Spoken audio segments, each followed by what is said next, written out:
he finished an amazing season last year. I mean, it was very, very strong the second part of the year. Now it's up to him, and the team is really ready to start this season. But the season is very long. We have lots of races, and we will see here on Friday, and especially during the race where we are standing with both riders. And it's just a start. Even if we had a very, very good test preparation in Jerez, in Portimao, we always finished in the first row. But we prefer to not talk too much and to see how it will go, and each race is different, so we will see.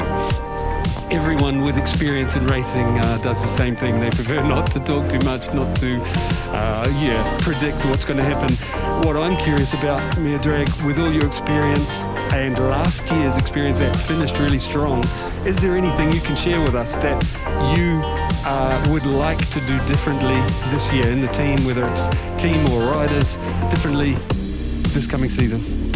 What we would like to do differently is to start with to bring some points from the start. I mean, because in the beginning of the season, Dennis didn't score anything.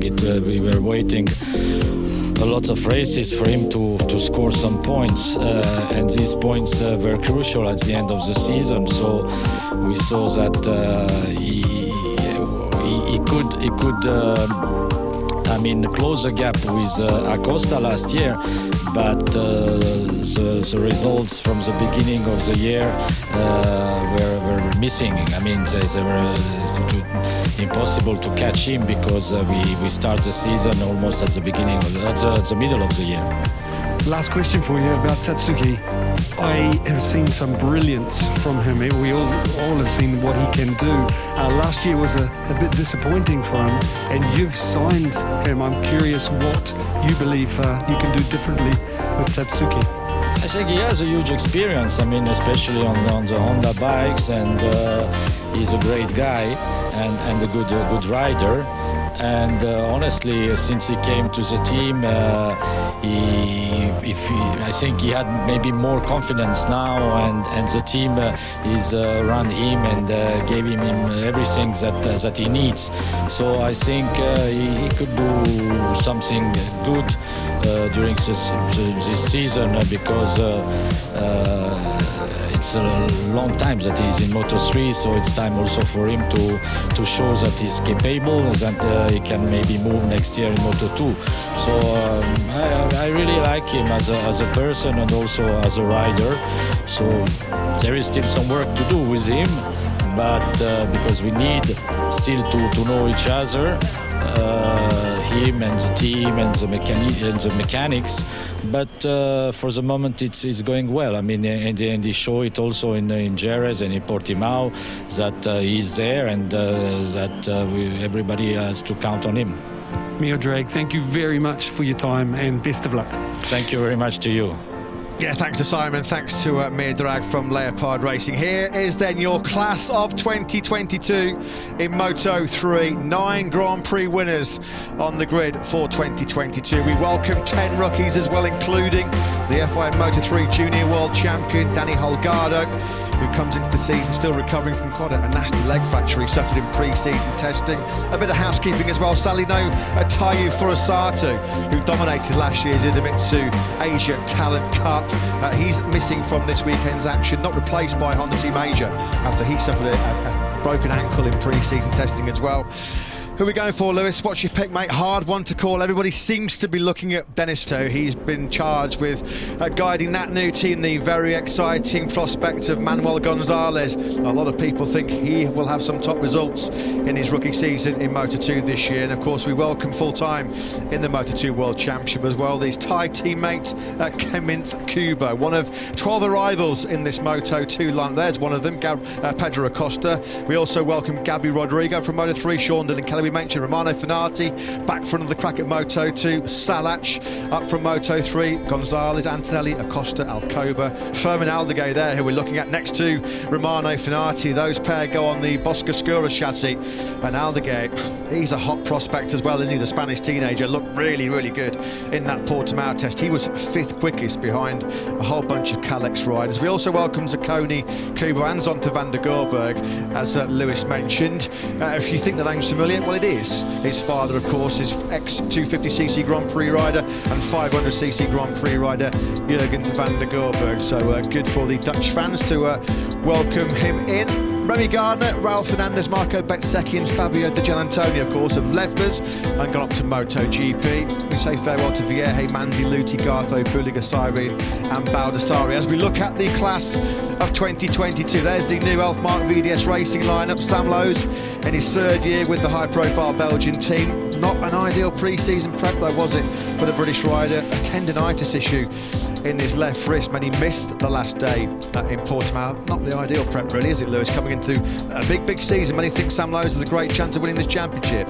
Absolutely, he's the most successful rider currently in this class, in Moto2 of course. He's a very successful rider in this class, 9 Grand Prix victories, 17 pole positions, and he's going for something that's never been achieved in the Moto2 class. And incidentally, no rider has ever won 3 consecutive Moto2 Grand Prix at the same circuit. Sam Lowes of course did the double here last year, those 2 brilliant nail-biting battles with eventual champion Remy Gardner, which Sam Lowes was on the right side of on both occasions. He could make it a hat-trick of wins here at Losail if he can triumph on Sunday night, but as we've already touched upon, there is plenty of competition for him, sat to his left, his right and just behind him, including his new teammate Tony Arbolino, who moves across the Liquimoli intact GP team. We got glimpses last year of what he's capable of, and of course we know from his Moto3 days that he can win Grand Prix. The Red Bull KTM boys there on the front row as well, we're expecting to see them well and truly in the mix. It was a big question mark going into this season, having lost the 2 riders who did raise the bar last year in terms of what we can expect from Moto2 riders at the front, with Remy Gardner and Ralph Fernandez dominating the championship. They've been replaced, as you can see, by Acosta and Augusto Fernandez, and they look as if they're going to be every bit as competitive this year. So here you go then, there is your Moto2 group photo for 2022. 13 Grand Prix winners involved, 3 Grand Prix world champions. Nobody though has lifted the intermediate world prize. Lorenzo Dalla Porta, Albert Arenas and of course Pedro Acosta, former world champions in Moto3, now plying their trade in what looks like being another really competitive Moto2 World Championship campaign. We expect it to be dominated by Kalex yet again. Of course, there are Aldeguer and Marcos Ramirez on Boscoscura and MV Agusta chassis respectively. Simone Corsi back for another year as well.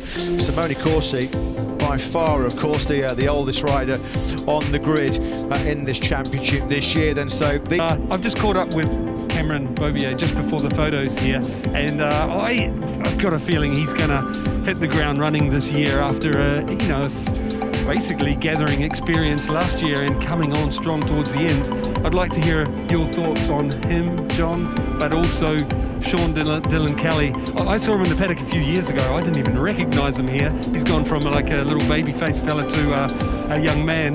I would really like to hear your thoughts on both your riders. Well, I'm expecting a really strong year this year from American Racing. We got a really good lineup between 2 American racers for the first time on an American racing team. So Cameron's got the experience, he's got the speed. Most importantly, he's got the consistency to be a championship contender this year. I think Cameron's going to be really strong this year. Like I said, he still needs to work on his qualifying and getting that bike to the absolute limit to put him in a position right at the beginning of the race so that he's right there to compete right at the front. So I think that's going to be our biggest obstacle this year with Cameron, is just getting that qualifying speed to the very top, getting him to the front of the field in the beginning. But as far as race pace, consistency, I think he'll be one of the strongest out of the field all year long, because even tracks he was learning last year, by when it came to Sunday, he was running the race pace as the leaders most every weekend. So I think he's going to be really consistent. And this championship takes consistency. All it takes is being in the top 5, race in and race out, and you're going to be in it with the chance. As for Sean, Sean impressed me so far. You know, He's really in the deep end, isn't he? yeah, exactly. He's come from American Supersport Racing, which we know the level isn't the highest there, but it is gaining traction. This year, I think it's going to be a huge learning year for him, but like I said, he over-exceeded my expectations massively. Including Ducati and me, believe that you have the talent to step up to being one of those consistent, I always call them those consistent four guys that are always there, that end up fighting for the championship. And Ducati told me they firmly believe that you've got the talent and drive to do it. I want to know your opinion. Do you think you can step up this one and fight in that four this year? I'd definitely like to. You know, as I said, so I'm trying to come in with a different mentality, a different sort of approach to my racing. You know, and having already a year under my belt in the factory team and so on, it feels good. So I mean, you know, anything's possible. We'll just, as I said, just try and chip it away. You certainly can't win the championship here in Qatar, but you can definitely lose it or make it hard for yourself. So we'll just try to you know, start from here, build a solid foundation, and like you say, just keep ticking it away. We're you know, hopefully as we started the interview out, hopefully my age can come into play and I'll be able to use my brain a little bit more often. On a lighter note, I know I said that was the last question, but I thought something I should let the listeners know. I hope you don't mind. I saw you arrive here in Qatar with a lovely lady on your arm, and I've never seen Jack Miller with a lovely lady walking around next to him. Can you tell us about this lovely lady I saw? Yeah, no, I mean... 2022 FIM Motogp World Championship looks like it's all set to be the best we've ever had in history. Absolutely. There is no slow coaches on this grid, are there? There are 24 elite riders, as you mentioned, who've all got incredible pedigree, incredible CVs. Aleix Espargaro there looking to complete the set. He's the only rider on this grid without a Grand Prix win, and he's shown signs in pre-season testing that Aprilia can perhaps carry him to one this season. He's got a very good record around here too, so keep an eye on him throughout the weekend. We've got the established names, but we've also got riders who are looking to join that elite group, the likes of Enea Bastianini, who's been very quick through pre-season testing, Luca Marini too, who has a 2022 Ducati at his disposal, and as you mentioned, the rookies all look as if they're going to make an impression, two of whom really set a whole new standard in Moto2 last year. Remy Gardner and Ralph Fernandez at the back of the picture on the Tech 3 KTMs utterly dominated the intermediate class last season and set each other up to hit brand new heights. Ralph Fernandez setting the kind of numbers in Moto2 as a rookie that only Marc Marquez has really done before him, so he is a serious competitor in this class as well, as is Fabio Di Gianantonio. Had a little bit of a tricky pre-season. He was ill back at Sepang, but he did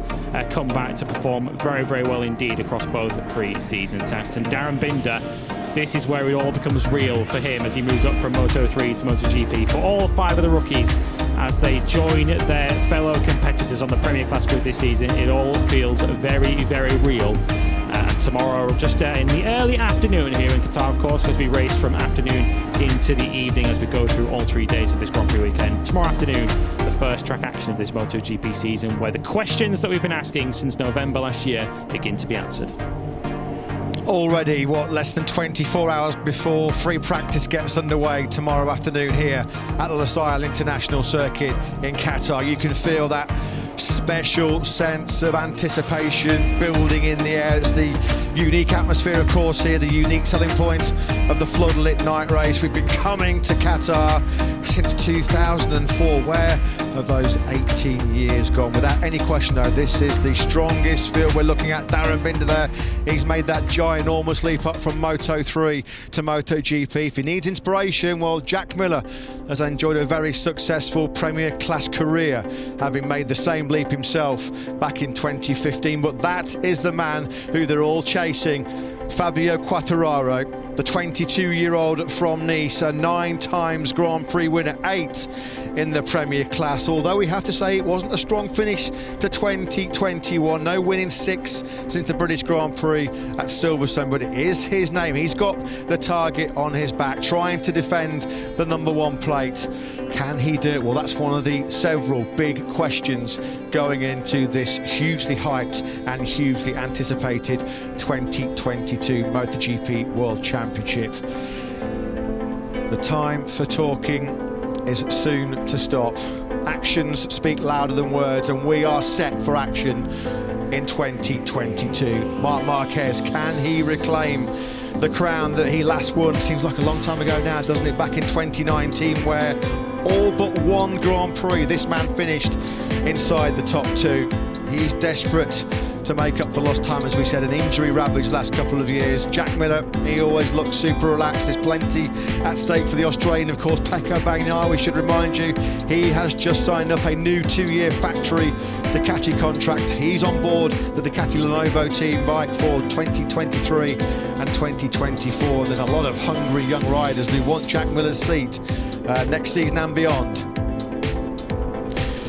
So these are uncertain times we live in for so many people, and while in the context of what's going on in the world, MotoGP might seem insignificant, sport has a unique way of uniting people and offering a bit of escapism. We certainly hope the spectacular show MotoGP will undoubtedly provide in 2022 will bring that little bit of light into our living rooms for 21 weekends over the next 8 months. We race together in MotoGP. We race for diversity and inclusion in MotoGP, and we join the sporting world in saying, MotoGP, we race for peace.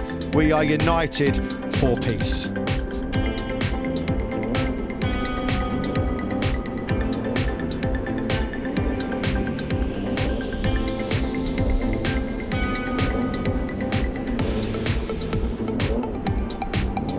So there are your 24 men then who will line up for the big season opener here in Qatar on Sunday night. Plenty to look forward to in 2022, of course. In just a couple of weeks' time, the field will assemble at the Mandalay